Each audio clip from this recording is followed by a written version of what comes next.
Fiat X1 Owners Club meet in my Citroen 2CV. Yeah, it has a set of Coney shocks on it, and I can't remember the brand of springs. It's probably the ideal starting point, really. Picture this. It's 1974. You're standing along the jagged cliffs of Sicily during the Targa Florio. The roar of an engine cuts through the Mediterranean air, not from a Ferrari, but something far humbler, a Fiat. But not just any Fiat, the X1 Reviewers watch in disbelief as this sleek, wedge-shaped mid-engine coupe hugs corners with a confidence that seems way out of its price range. One journalist even muttered, "This isn't a Fiat, this is something else."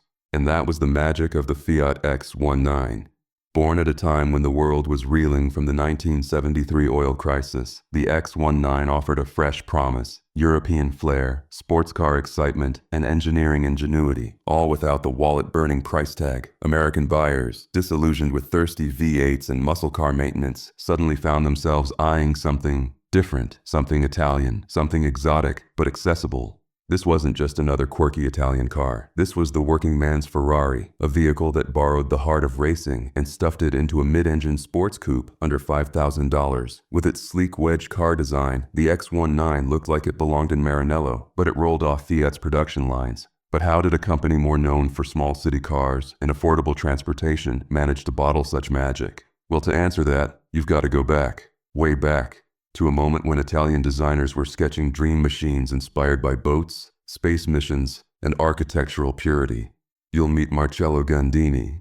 Yes, the same genius behind the Lamborghini Miura and Countach. You'll learn how Fiat, chasing innovation and relevance, turned to radical thinkers at Bertone and Autobianchi.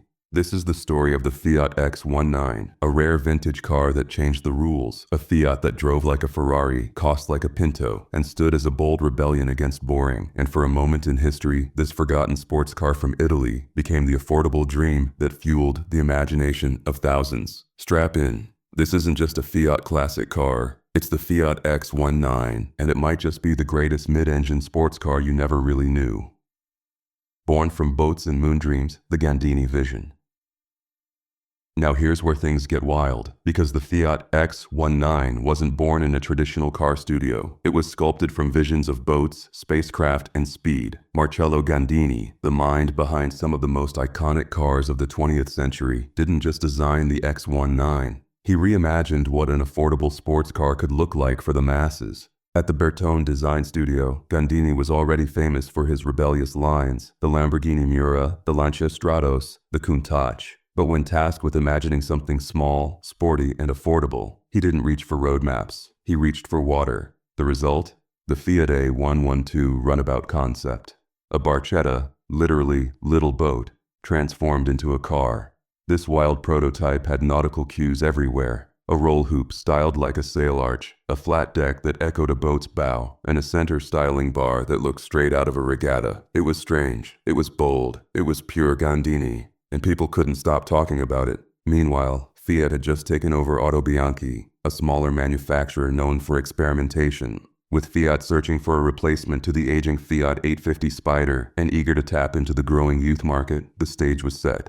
The runabout wasn't just a one-off dream. It became the design foundation for what would soon be the Fiat X1. Gandini's wedge car design stayed mostly intact, with its mid-engine layout and minimal overhangs giving it the look of a shrunken supercar. Bertone's touch brought practicality to the fantasy. A Targa roof for sunny drives, usable trunk space, and surprising comfort. This wasn't just about aesthetics. It was about bringing Italian car history into the garages of everyday drivers. And Gandini? He just managed to do the unthinkable. Build a mid-engine coupe that looked exotic but cost less than most sedans. From boat decks to driveways, the Fiat X1 was no longer just a concept. It was Fiat innovation in motion, and a symbol of what affordable sports cars could be when imagination met engineering. From Sicilian roads to American driveways. By the early 1970s, Fiat had a problem. The 850 Spider, once a darling among affordable convertibles, was aging out of the spotlight. The world was changing, and so were drivers. Fuel prices were soaring. Muscle cars were choking under emission laws. People craved fun, but with a dose of practicality. Enter the Fiat X1, fast-tracked into production. This mid-engine sports car wasn't just a pretty face. It was built to perform. Lightweight, with the Fiat 128 engine mounted just behind the seats, the X19 offered agility you'd expect from a car double its price. Fiat engineers knew they had something special, and they wasted no time getting it onto the road and onto headlines. In Europe, journalists raved about how it handled narrow roads with a balance and grip rarely seen in affordable sports cars. But it was the US market that turned this Fiat into a cult car. Landing stateside in 1974, the X19 hit during an automotive identity crisis. Big block V8s were falling out of favor. Insurance rates were sky high for muscle machines. And yet here came this featherweight Italian, fuel-efficient, safe, and styled like it belonged on the Amalfi Coast. Priced under $5,000, the Fiat X19 offered a mid-engine driving experience that most Americans had never seen outside a magazine. Enthusiasts called it the poor man's Ferrari, and for good reason. It had all the visual drama and exotic layout of the Porsche 914, but at a fraction of the cost. And here's the kicker. While the Porsche 914 was viewed as the Volkswagen of Porsches, the Fiat X19 wore its badge proudly. It didn't pretend to be a supercar. It was a Fiat with charm, ambition, and just enough nerve to take on the establishment. From tight European roads to American suburbs, this rare Fiat model turned heads and won hearts. And for many, it was their very first taste of Italian car history, served with a slice of affordability and a generous helping of adrenaline. Engineering simplicity meets exotic soul. So here's where the Fiat X19 really shows off. Underneath that sharp wedge body wasn't just pretty styling, it was clever engineering. Fiat didn't have Ferrari's budget, but what they did have was genius and simplicity. They managed to build a car that felt exotic, without being complex or expensive to run. Let's talk mechanics. The X19 featured a mid-engine layout and rear-wheel drive using a 1.3-liter inline-4 engine borrowed from the Fiat 128. Later, a 1.5-liter version was introduced, still modest in horsepower, but paired with the car's featherweight chassis, under 2,000 pounds, it delivered a surprisingly lively driving experience. It wasn't about raw speed, it was about balance. This is where Aurelio Lampredi comes in, a former Ferrari engine mastermind. His influence shaped the Fiat Strada engine that powered the X19, giving it both reliability and a racing spirit. You can't talk about Fiat history without talking about Lampredi. The man built engines that won races, and here he was, fine-tuning a car meant for everyday drivers. The X19 rode on a rigid monocoque chassis, with McPherson struts at all four corners and disc brakes all around. That suspension setup gave it tight handling, almost kart-like. Enthusiasts say that driving a Fiat X19 feels like you're sitting on the road, not in a car.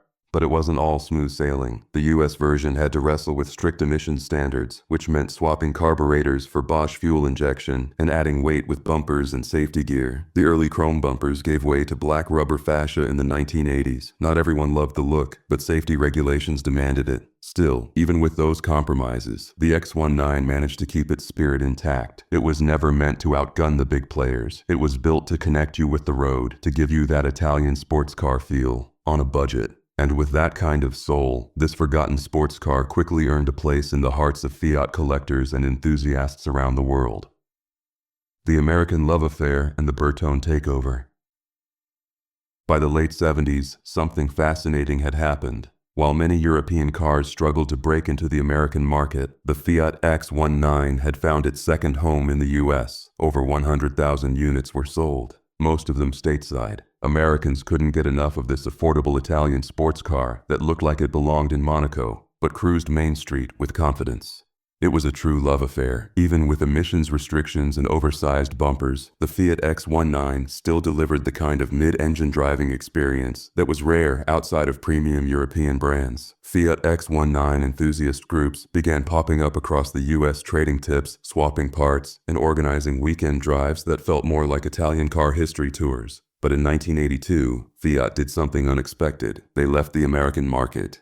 And that's where Bertone stepped in. You see, Bertone wasn't just the design house behind the X19, they actually built the bodies. So when Fiat pulled out, Bertone took over full production and sales, rebranding the car as the Bertone X19. For fans, this marked a new chapter. Not just a badge change, but actual upgrades. Rust proofing finally improved, thankfully. The interior got modernized with better switches, cleaner layouts, and improved materials. Electrical systems were refined. no longer the weak point they once were. Bertone was serious about keeping this car alive, even as competitors like the Toyota MR2 and Pontiac Fiero entered the scene with newer tech and flashier performance. But let's be honest, by the mid-1980s, the writing was on the wall. The affordable sports car space was getting crowded, prices crept up, horsepower still lagged behind rivals. And yet, through it all, the X19 never lost its charm. Even as production ended in 1989, its legacy kept growing. The Fiat X1 became a cult classic, a rare Fiat, a collector's dream, and a reminder of a time when Italian design met everyday accessibility. From garage restorations to vintage car rallies, the spirit of the poor man's Ferrari lived on, not just as a Fiat classic car, but as a symbol of what driving could feel like when you stripped away the noise and focused on the road. Legacy of the Wedge, an everyday exotic. Here's the thing about the Fiat X19, it was never supposed to be legendary. It wasn't built for the elite or priced to intimidate, yet somehow, it carved out a legacy that most rare vintage cars could only dream of. Not through brute force, but through bold design, simple engineering, and unforgettable character. Marcello Gandini's vision for the X19 wasn't just about lines and angles, it was about spirit. He brought boat-inspired elegance and spacecraft minimalism to a world of traffic lights and grocery runs. And in doing so, he gave ordinary people a taste of what only a few could afford, a mid-engine Italian sports car that didn't require a mansion-sized garage or a millionaire's budget. At under $5,000, the Fiat X19 was more than a car, it was a revolution. It proved that a working man could experience the magic of Italian sports car history without selling his soul. It let everyday drivers feel the mid-engine thrill, the rear-wheel drive dance, the click of a precise gearbox, and the joy of an open targa roof under a summer sky. And while it may never have had the power of a Ferrari or the prestige of a Porsche, the X19 never needed those things. What it had was purity, a connection between man, machine, and the road. That's why, decades later, it's still showing up at classic car meets, still popping up on restoration blogs, still sparking arguments in Fiat X19 enthusiast groups. It was one of those rare Fiat models that got it right. Just enough power, just enough style, and a whole lot of soul. So if you've ever driven one, restored one, or dreamed of owning one, you already know. It wasn't just a car. It was the Italian dream, reimagined for the working class. And for a brief, beautiful moment, it worked. Drop your favorite Fiat X19 memories in the comments. Did you drive one, restore one, miss out on one? Let's bring this cult classic back into the spotlight, where it always belonged.